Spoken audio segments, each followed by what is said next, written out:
Hello दोस्तों, स्वागत है आपका हमारे यूट्यूब चैनल में। देखिए, हम लेके आए हैं आपके लिए छत्तीसगढ़ राज्य जिला सहकारी बैंक का सहकारिता तथा बैंकिंग संबंधित प्रश्न। यहाँ पर पहला प्रश्न है, छत्तीसगढ़ में सहकारी सोसाइटी का पंजीयन कितने दिवस के अंदर किया जाता है? तो राइट आंसर है इसका दूसरा ऑप्शन दिया 45। 45 दिन के अंदर छत्तीसगढ़ में सहकारी सोसाइटी का पंजीयन 45 दिवस के अंदर किया जाता है। छत्तीसगढ़ में सहकारिता के जनक किसे कहा जाता है? तो छत्तीसगढ़ में सहकारिता का जनक ठाकुर प्यारेलाल सिंह को कहा जाता है। छत्तीसगढ़ में सहकारिता के जनक ठाकुर प्यारेलाल सिंह को कहा जाता है। अगला क्वेश्चन है तीसरा नंबर का, छत्तीसगढ़ राज्य सहकारी निर्वाचन आयोग के वर्तमान अध्यक्ष कौन है? तो छत्तीसगढ़ राज्य सहकारी निर्वाचन आयोग के वर्तमान अध्यक्ष हैं भूपेश बघेल। छत्तीसगढ़ राज्य सहकारी निर्वाचन आयोग के वर्तमान अध्यक्ष हैं भूपेश बघेल। राज्य सहकारी अधिकरण का मुख्यालय कहाँ है? तो राज्य सहकारी अधिकरण का मुख्यालय आपका बिलासपुर में है। राज्य सहकारी अधिकरण का मुख्यालय बिलासपुर में है। यहाँ पर दूसरा ऑप्शन सही होगा। अगला क्वेश्चन है, एक आईएफएससी कोड में अंकों की संख्या कितनी होती है? तो आईएफएससी कोड सब जानते हैं, आईएफएससी कोड क्या होता है।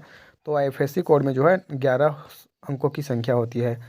11 अंकों की संख्या होती है आईएफएससी कोड में। राष्ट्रीय कृषि और ग्रामीण विकास बैंक नाबार्ड की स्थापना किस वर्ष हुई थी?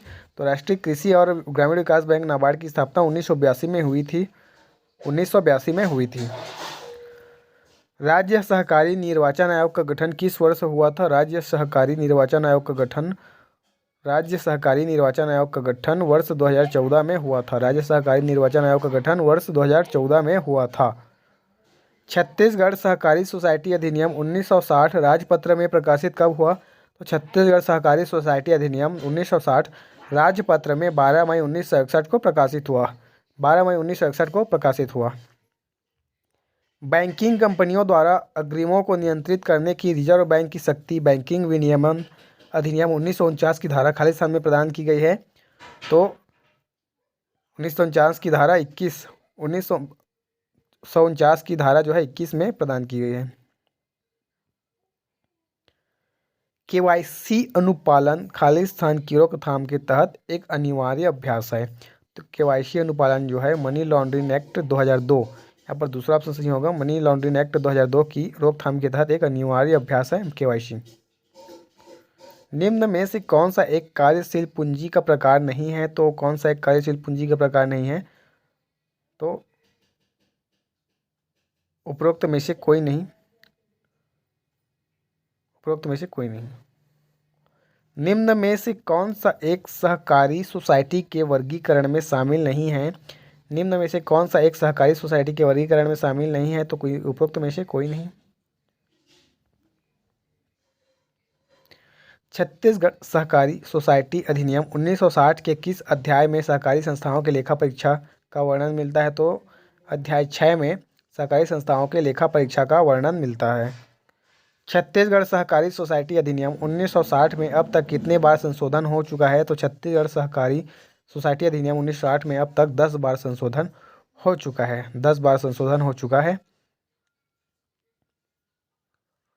बैंकिंग विनियमन अधिनियम 1949 की कौन सी धारा बैंक, बैंकर, बैंकिंग या बैंकिंग कंपनी शब्दों के उपयोग से संबंधित है? तो धारा 9 जो है बैंक, बैंकर, बैंकिंग या बैंकिंग कंपनी शब्दों के उपयोग से संबंधित है।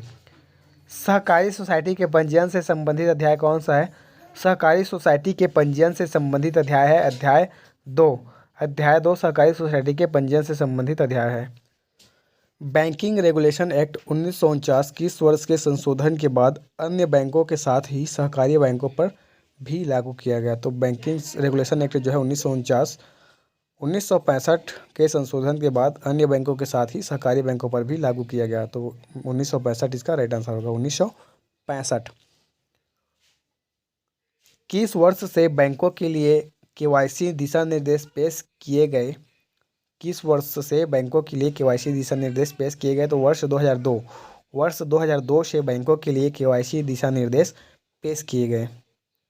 राज्य के गठन के समय प्रदेश में कुल कितने प्राथमिक कृषि साख सहकारी समितियां थीं? राज्य के गठन के समय प्रदेश में कुल 1333 प्राथमिक कृषि साख सहकारी समितियां थीं। किसके द्वारा बैंकों के लिए केवाईसी दिशा निर्देश पेश किए गए? तो RBI, reserve bank of India, RBI के द्वारा बैंकों के लिए केवाईसी दिशा निर्देश पेश किए गए। आर्थिक सर्वेक्षण 2022-23 के अनुसार राज्य में सहकारी समितियों द्वारा संचालित उचित मूल्य की दुकानों की संख्या कितनी है? तो 4,769 है, 4,769। बैंकिंग विनियमन अधिनियम 1949 को पूर्व में किस नाम से जाना जाता था? तो बैंकिंग विनियम अधिनियम 1949 को पूर्व में बैंकिंग कंपनी अधिनियम से जाना जाता था, बैंकिंग कंपनी अधिनियम नाम से जाना जाता था। बैंकिंग रेगुलेशन अधिनियम 1949 किस तारीख से लागू हुआ था? बैंकिंग रेगुलेशन अधिनियम 1949 16 मार्च 1949 से लागू हुआ था, 16 मार्च 1949 से लागू हुआ था। छत्तीसगढ़ में सहकारिता के क्षेत्र में उत्कृष्ट कार्य करने वाले व्यक्ति को कौन सा पुरस्कार दिया जाता है? तो छत्तीसगढ़ में सहकारिता के क्षेत्र में उत्कृष्ट कार्य करने वाले व्यक्ति को ठाकुर प्यारेलाल सिंह पुरस्कार दिया जाता है। छत्तीसगढ़ सहकारी सोसाइटी अधिनियम 1960 की किस धारा के तहत सहकारी सोसाइटी के बोर्ड का निर्वाचन किया जाता है? तो छत्तीसगढ़ सहकारी सोसाइटी अधिनियम 1960 की धारा 50 के ख के तहत सहकारी सोसाइटी के बोर्ड का निर्वाचन किया जाता है। नाबार्ड में भारत सरकार का हिस्सा कितना प्रतिशत है? तो नाबार्ड में भारत सरकार का हिस्सा है 99%। यहाँ पर तीसरा ऑप्शन सही होगा, नाबार्ड में भारत सरकार का हिस्सा 99% है। जब छत्तीसगढ़ सहकारी सोसाइटी अधिनियम 1960 लागू हुआ उस समय सहकारी सोसाइटी के लिए आवश्यक सदस्यों की संख्या कितनी है? तो जब छत्तीसगढ़ सहकारी सोसाइटी अधिनियम 1960 लागू हुआ उस समय सहकारी सोसाइटी के लिए आवश्यक सदस्यों की संख्या है 20। आवश्यक सदस्यों की संख्या थी उस समय 20। प्राथमिक कृषि साख सहकारी समिति पुनर्गठन योजना किस वर्ष आया? तो प्राथमिक कृषि साख सहकारी समिति पुनर्गठन योजना वर्ष 2019 में आया। वर्ष 2019 में आया प्राथमिक कृषि साख सहकारी समिति पुनर्गठन योजना। छत्तीसगढ़ राज्य सहकारी अधिकरण द्वारा छत्तीसगढ़ सहकारी सोसाइटी अधिनियम 1960 की किस धारा के तहत सहकारी सोसाइटी के विवादों का निपटारा किया जाता है? तो छत्तीसगढ़ राज्य सहकारी अधिकरण द्वारा छत्तीसगढ़ सहकारी सोसाइटी अधिनियम 1960 की धारा 78 के 1 के तहत सहकारी सोसाइटी के विवादों को निपटारा किया जाता है। नाबार्ड की स्थापना संसद के एक अधिनियम द्वारा की गई थी। तो कौन सा अधिनियम? केवल कृषि के लिए ऋण की सुविधा के लिए, ग्रामीण विकास और बुनियादी ढांचे को बढ़ावा देना, तो उपरोक्त दोनों के लिए नाबार्ड की स्थापना संसद के द्वारा की गई थी। अगला है, छत्तीसगढ़ में जिला सहकारी केंद्रीय बैंक की संख्या कितनी है? तो छत्तीसगढ़ में जिला सहकारी केंद्रीय बैंक की संख्या है 6। यहाँ पर तीसरा ऑप्शन सही होगा, छत्तीसगढ़ में जिला सहकारी केंद्रीय बैंक की संख्या 6 है। छत्तीसगढ़ में जिला सहकारी केंद्रीय बैंक की संख्या है 6। अगला क्वेश्चन देखिए 32 नंबर का। छत्तीसगढ़ सहकारी सोसाइटी नियम 1962 में अब तक कितने बार संशोधन हो चुका है? तो छत्तीसगढ़ सहकारी सोसाइटी नियम 1962 में अब तक 10 बार संशोधन हो चुका है। यहाँ पर पहला ऑप्शन सही होगा, 10 बार संशोधन हो चुका है। छत्तीसगढ़ सहकारी सोसाइटी नियम 1962 में अब तक 10 बार संशोधन हो चुका है।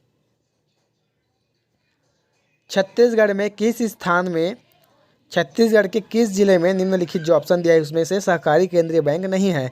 तो इसका राइट आंसर होगा तीसरा ऑप्शन दिया है मुंगेली। मुंगेली इसका सही आंसर है। मुंगेली में, छत्तीसगढ़ के मुंगेली जिला में सहकारी केंद्रीय बैंक नहीं है, मुंगेली में नहीं है।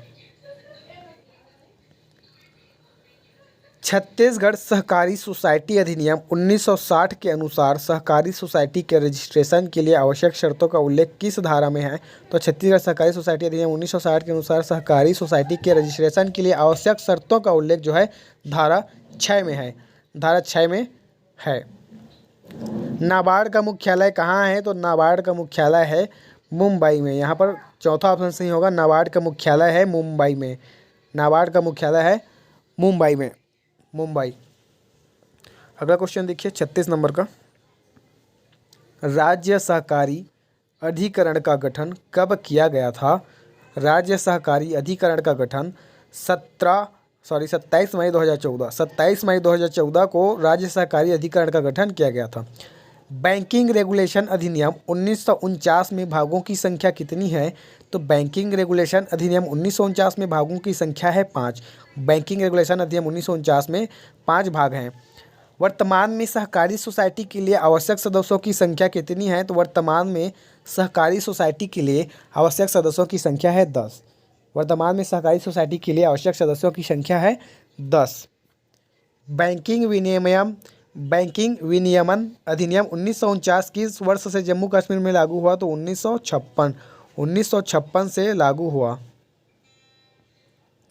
छत्तीसगढ़ सहकारी सोसाइटी अधिनियम 1960 के किस धारा में सहकारी सोसाइटी के वर्गीकरण का उल्लेख है? तो धारा 10 में सहकारी सोसाइटी के वर्गीकरण का उल्लेख है। छत्तीसगढ़ सहकारी सोसाइटी अधिनियम 1960 के किस धारा में सहकारी संस्थाओं के लेखा परीक्षा का वर्णन मिलता है? तो धारा 58 में सहकारी संस्थाओं के लेखा परीक्षा का वर्णन मिलता है। बैंकिंग रेगुलेशन एक्ट 1949 में अंतिम संशोधन कब किया गया था? बैंकिंग रेगुलेशन एक्ट 1949 में अंतिम संशोधन 2020 में किया गया था। बैंकिंग रेगुलेशन एक्ट 1949 में अंतिम संशोधन 2020 में किया गया था। केवाईसी का फुल फॉर्म क्या है? तो केवाईसी का फुल फॉर्म है नो योर कस्टमर। यहाँ पर पहला ऑप्शन सही होगा। केवाईसी का फुल फॉर्म है नो योर कस्टमर। छत्तीसगढ़ सहकारी सोसाइटी अधिनियम 1960 पर राष्ट्रपति द्वारा हस्ताक्षर कब किया गया? तो छत्तीसगढ़ सहकारी सोसाइटी अधिनियम 1960 पर राष्ट्रपति द्वारा हस्ताक्षर 28 अप्रैल 1961 को किया गया। 28 अप्रैल 1961 को किया गया। प्रदेश के सहकारिता मंत्री कौन है? तो प्रदेश के सहकारिता मंत्री हैं रविंद्र चौबे। प्रदेश के सहकारिता मंत्री हैं रविंद्र चौबे। तीसरा ऑप्शन यहाँ पर सही होगा। प्रदेश में कुल कितने प्राथमिक कृषि साख सहकारी समितियां हैं? तो प्रदेश में कुल 2058 प्राथमिक कृषि साख सहकारी समितियां हैं। बैंकिंग रेगुलेशन अधिनियम 1949 में धाराओं की संख्या कितनी है? तो बैंकिंग रेगुलेशन अधिनियम 1949 में धाराओं की संख्या है 56। बैंकिंग रेगुलेशन अधिनियम 1949 में 56 धाराओं की संख्या है। नाबार्ड की स्थापना किस समिति की सिफारिश पर की गई थी? तो नाबार्ड की स्थापना शिवरामन समिति की सिफारिश पर की गई थी। शिवरामन समिति की सिफारिश पर की गई थी। सहकारी सोसाइटी के बोर्ड का निर्वाचन की जिम्मेदारी किसकी होती है? तो सहकारी सोसाइटी के बोर्ड का निर्वाचन की जिम्मेदारी राज्य सहकारी निर्वाचन आयोग की होती है। राज्य सहकारी निर्वाचन आयोग की होती है। लास्ट क्वेश्चन है आज का। बैंकिंग विनियमन अधिनियम 1949 की कौन सी धारा गैर बैंकिंग परिसंपत्तियों के निपटान से संबंधित है? तो बैंकिंग विनियमन अधिनियम 1949 की धारा 7 जो है गैर बैंकिंग परिसंपत्तियों के निपटान से संबंधित है। तो आज के इतने हैं दोस्तों। चैनल को लाइक करें, सब्सक्राइब करें और बेल आइकन को दबा दें ताकि आपको नए वीडियो का अपडेट मिलता रहे।